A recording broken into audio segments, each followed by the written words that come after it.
guys, kay RC here for today's video. Nakita nyo naman ang itsura ko, pasensyahan nyo na po. At ang lola nyo ay nagla-laundry. At syempre ngayon kakain tayo. Hindi ko maiwasan na yung flex ng niluto ng anak ko na napakasarap na creamy chicken in mushroom sauce. Ayan, yummy siya talaga. So halika na guys, kumain tayo. Ayan, tikman natin to. Oh.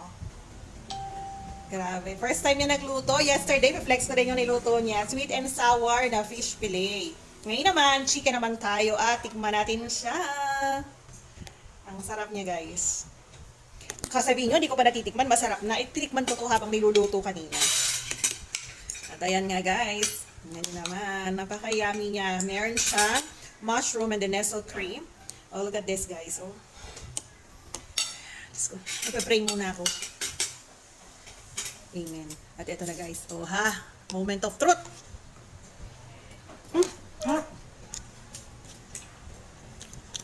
Harap. Napaka-perfect niya. Harap. Ayo guys, ano ulam nyo ngayon? Kumain na ba kayo?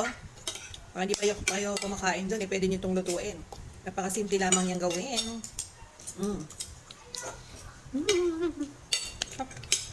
Ito po yung nagluto. Yan. So yun lang guys, bye!